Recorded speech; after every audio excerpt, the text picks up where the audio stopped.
Here to dive into industry trends with leading ETF experts, this is ETF Spotlight with Neena Mishra. Hello and welcome to ETF Spotlight.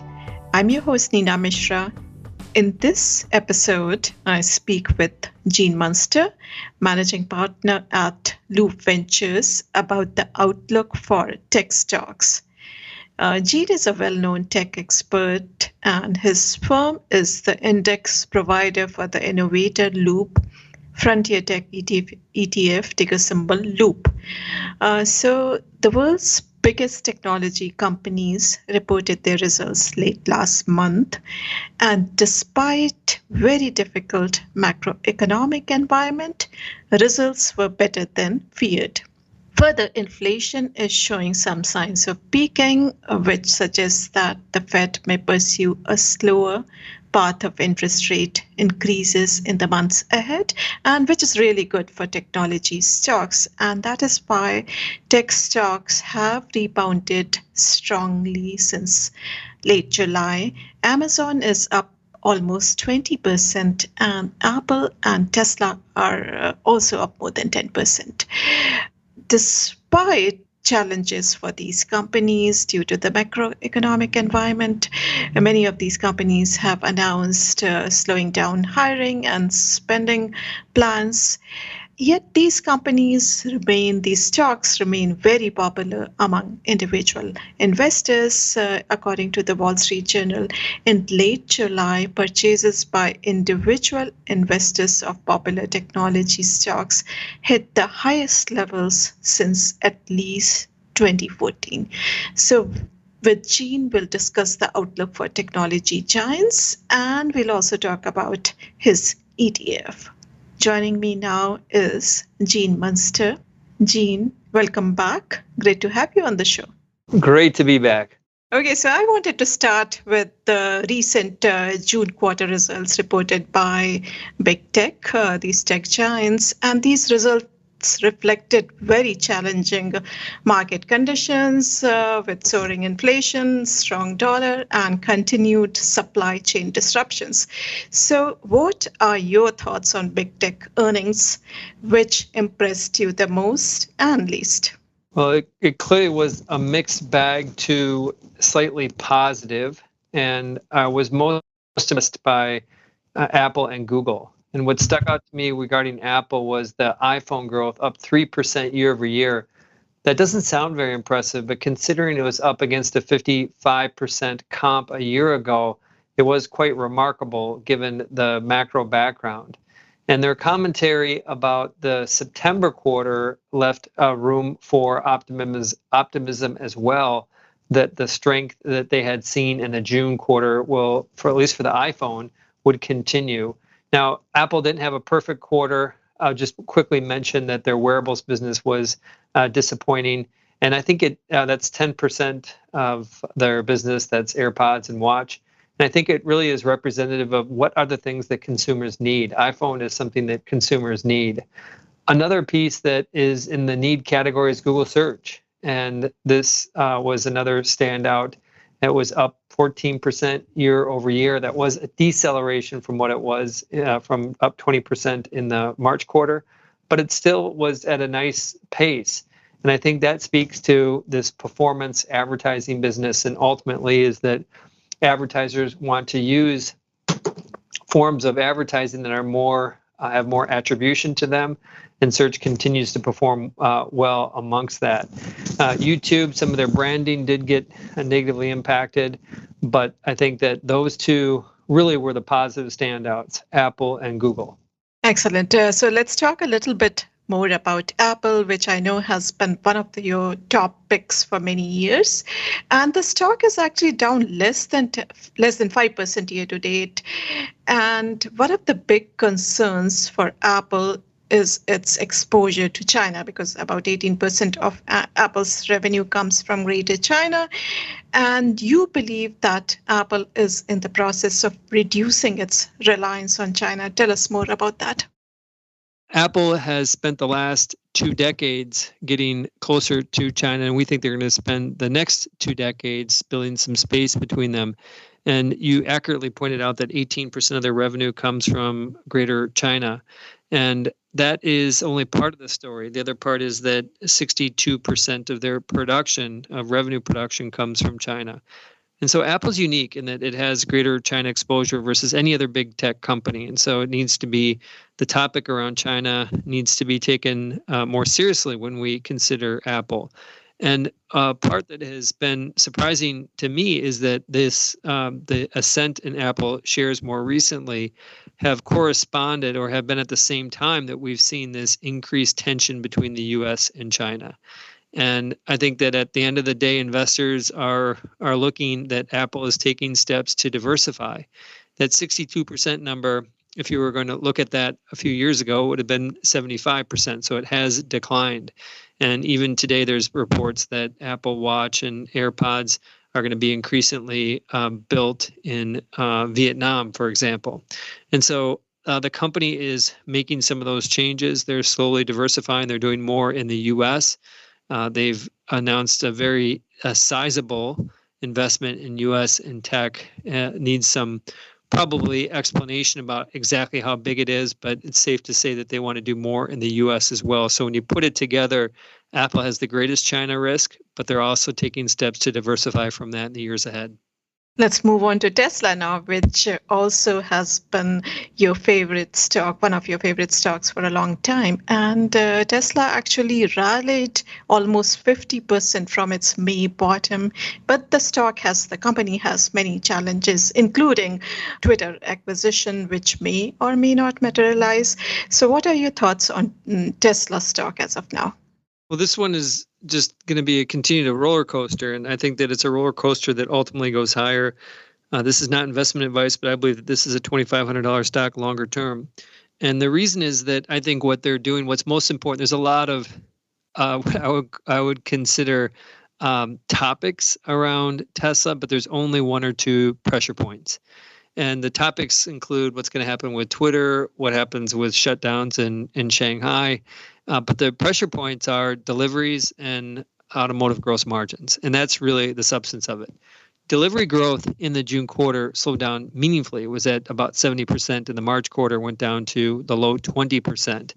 But a lot of that was related to the shutdown of Shanghai. If you factor the shutdown in Shanghai, actually growth would have accelerated fractionally by about 1%. But it would be essentially at that same level that it was in March, up almost 70%. That compares to the rest of the auto EV industry that was up low single digits, and overall automakers down in that period.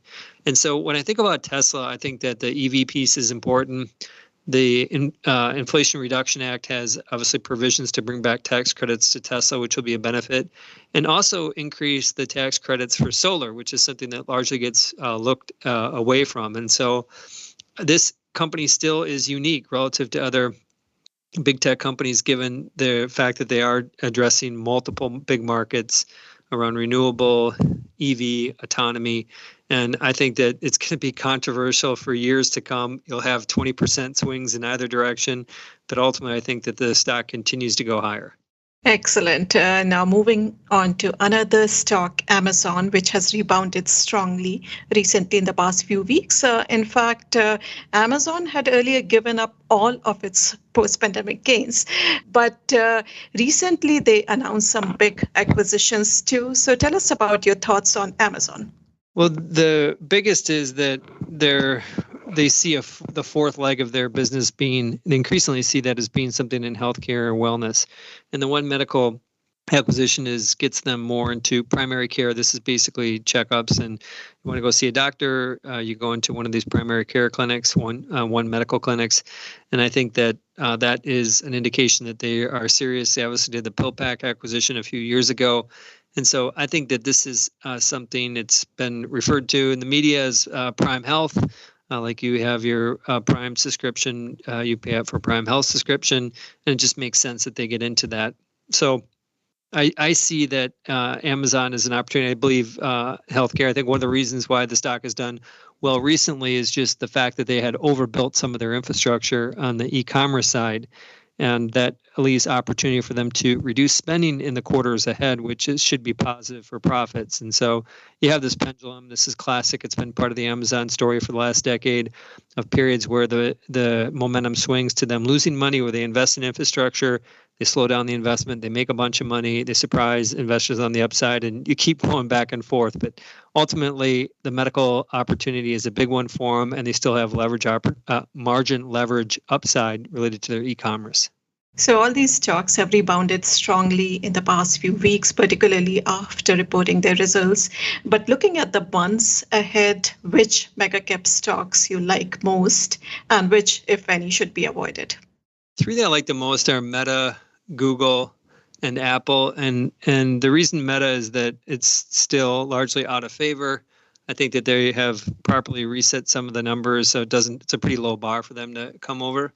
Google, I think the performance marketing is going to continue to do well. And Apple, I think that there's going to be continued optimism around their next iPhone cycle, the holiday period, and then this mixed reality glasses that we could see early next year. So those are three that I would put at the top of the list. And the ones towards the bottom of the list, I would have Netflix and Microsoft. Netflix case, I just think it's getting more difficult to differentiate in content. And separately with Microsoft, I think you are going to see some pullback in terms of some of the enterprise hiring that can have a negative impact on some of their growth. It just gets harder to grow their core enterprise business. And so those would be the two that I'd be less favorable on. So let's talk about your ETF and some of the emerging tech themes now.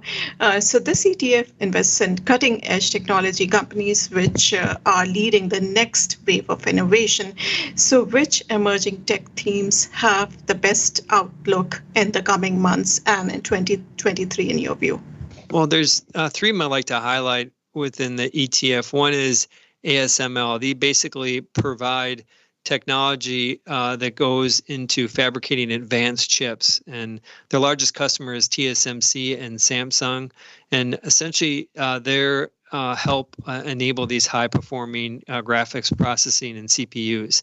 So think of this as some of that kind of the substance beneath the brand that most people see, like TSMC and Samsung.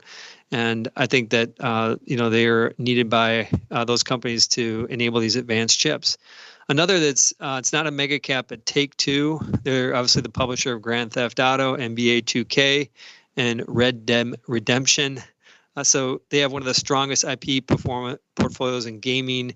They've got a massive install base with Grand Theft Auto, and that's going to be updated in 2023, or at least there'll be an announcement in 2023. And I think that is a material increase that could increase that segment of their revenue by 50%. And last is AMD. This is a fabless semiconductor company, primarily sells CPUs and GPUs, and they're often talked about in the context of NVIDIA. But they have long played second fiddle to Intel. But over the last decade, they built competitive products and they're gaining more share in the personal computing and data center space. So I think AMD is one of those companies that is really powering the adoption of artificial intelligence, and that's why it's in our ETF. So you talked a little bit about increased geopolitical risks and rising tensions between the US and China. Do you think that is one of the biggest risks for technology stocks in the coming months, or is it regulatory risks, or there are some taxation concerns too? The new Inflation Reduction Act also proposes 15% corporate minimum tax for companies that make more than $1 billion in a year, and there is some proposed excise tax on stock buybacks too. So what is the biggest risk that you see as a tech investor as of now? It's China. We wrote a piece on this recently. It's at Loop Funds. You can check it out. But it really, the rhetoric from China, it's more than just military exercises after Pelosi's visit. It goes to them reiterating that they're going to do something. They've made these claims in the past. Why now? Why now is because I think there's just uncertainty around global leadership. You could argue that the U.S. has been in decline. You could argue that China's been in decline. And I think that when countries begin to start to fray at the edges, you see some tensions. This is exactly what we saw in Russia and Ukraine. And so I think there is a clear path that something could escalate there. The reason that it wouldn't escalate is that China's economy is having some difficulties, and therefore it's not the right time. But keep in mind, when countries have had financial difficulties, one way that they can rally is through war. Check out your history books for the Falkland Islands. Margaret Thatcher is a history lesson worth noting here, but China is the biggest risk. Excellent stuff. Always a pleasure to have you on the show. And thanks, as always, for your excellent insights. Thank you. Talk to you soon. So that was Gene Munster of Loop Ventures. Now, if you want to use ETFs to invest in these mega cap tech stocks, I believe the Invesco QQQ ETF, ticker symbol QQQ, which is one of the most popular ETFs in the world, is the best way to get exposure to all such stocks in one ETF. So QQQ, which I said is one of the most popular, and it is also one of the most actively traded ETFs in the world. It has almost 185 billion in assets under management and charges 20 basis points for its expense ratio. Now, in 2020, Invesco launched a cheaper version of this ETF. The ticker symbol is QQQM. So QQQ, as I mentioned, has an expense ratio of 20 basis points, and QQQM has an expense ratio of just 15 basis points. And though it is quite new, launched in October of 2020, it has already gathered more than 5.7 billion in assets. So QQQM is a great way for investing in all these mega cap tech stocks, and that is the appropriate ETF for long-term buy and hold investors. QQQ is used more by traders. It is very popular with traders because of its excellent liquidity. Now, looking at the top holdings of this ETF QQQ or QQQM, you will get exposure to Apple, Microsoft, Amazon, Tesla, Alphabet, NVIDIA, Meta platforms. These are the top holdings in this ETF. If you use a popular technology ETF, like the Vanguard IT ETF, ticker symbol VGT, or the popular technology sector Spider Fund, XLK, these two ETFs have a lot of exposure to Apple and Microsoft. In fact, these two stocks, Apple and Microsoft, account for almost 40% of the portfolio in VGT and XLK. But you will not get any exposure to Google, Amazon, Meta platforms, or Tesla through these technology ETFs, because according to GICS sector classification methodology, Google and Meta platforms are communication services stocks. So they are held in communication services ETFs like XLC, and Amazon and Tesla are consumer discretionary stocks. So they are top holdings and account for a significant portion of the portfolio in consumer discretionary ETFs like XLY. With Gene, we also talked about his ETF. It is the Loop Frontier Tech ETF, ticker symbol LOUP. And he talked about the three top holdings in this ETF. These are Take-Two Interactive Software, ticker symbol DTWO, AMD Advanced Micro Devices, which we all are familiar with, ticker symbol is AMD, and ASML Holding, ticker symbol is ASML. Other top holdings in this ETF include Square, ticker symbol SQ, Coinbase, ticker symbol Coin, and Snap, ticker symbol snap. Thanks for listening. If you like our show, please leave us a rating on iTunes or wherever you get your podcast. And also make sure to subscribe so that you do not miss any episode. If you have any comments, questions, or suggestions, please email podcast@zacks.com. This material is being provided for informational purposes only, and nothing herein constitutes investment, legal, accounting, or tax advice, or a recommendation to buy, sell, or hold a security. Do not act or rely upon the information and advice given in this podcast without seeking the services of competent and professional legal, tax, or accounting counsel. Publication and distribution of this podcast is not intended to create, and the information contained herein does not constitute an attorney-client relationship. No recommendation or advice is being given as to whether any investment or strategy is suitable for a particular investor. It should not be assumed that any investments in securities, companies, sectors, or markets identified and described were or will be profitable. All information is current as of the date herein and is subject to change without notice. Any views or opinions expressed may not reflect those of Zacks Investment Research as a whole.